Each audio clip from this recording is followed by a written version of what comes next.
Decaying beef and chickens are the most sought-after items for those that scavenge. Despite the terrible odor and flies that engulf the site, the place is slowly turning into a business place where women sell foodstuffs and some young men sell alcohol.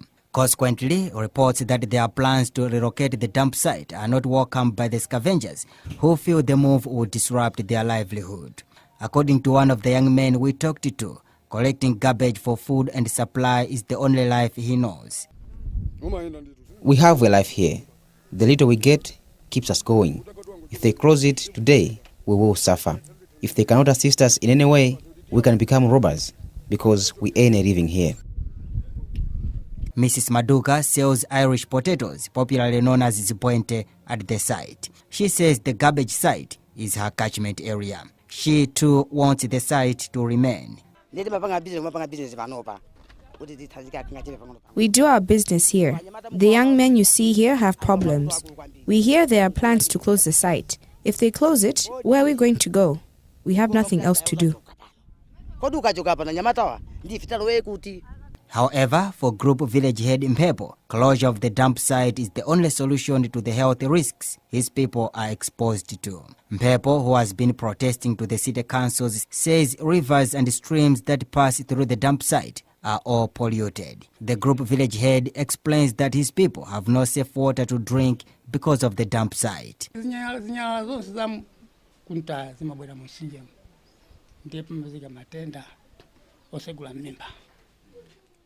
All the waste from the dump site gets into the rivers, so there are many cases of waterborne diseases. And we cannot eat outside. There are lots of flies. So we are worried.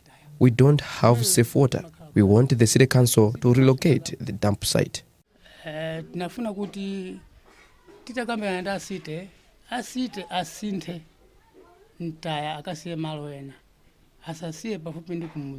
Mphatso Mbuka, a woman we found drawing water in the village, concurs with her leader, saying she has been experiencing skin diseases due to the water she uses. She says water is not safe for consumption, but there are no alternatives in terms of water sources, hence she has no choice. There are many problems. When we bath this water, we develop skin rashes and we experience itching. The source of this river is at the site, so there are problems indeed.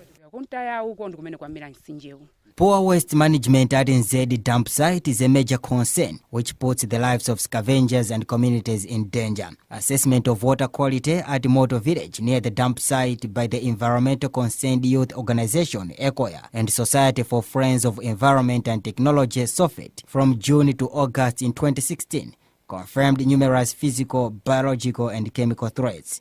The water samples were found not fit for human consumption. Robert Nyambalo is the executive director of ECOYA. For now is we are looking for immediate ways, short-term ways on the proper management of dump site, and long-term ways on how we're going to manage the dump site. Sev Kumwenda, a lecturer in the Department of Health Environment at the University of Malawi, the Polytechnic, says waste management remains a challenge in the country. He suggests there's need to put a fence around the dump site. We really need to manage it well. You see, one of the issues that we need to consider is constructing a fence around and having a controlled way of letting vehicles to dump inside there. Because what you see is that most of the people who go there with their waste, they will just dump anywhere because maybe there is the control that is there is not that sufficient. But otherwise, if we are still dumping like that, the best way is to shift to further away where people are not around. Stakeholders have been discussing how the dump site should be treated. However, no tangible solution has been found on the matter. Anthony Kasunda is the spokesperson of Blantyre City Council, and he explains the council's plans. In the first place, as a council, there was a proposal that we should relocate our dumping site from Zedi to another place. But after some time, after reconsidering that position, we thought it would be the same story even if we relocated the dump site. But why can't we take the modern way of waste disposal? We are improving our waste management system in Blantyre, and we are taking the route of recycling.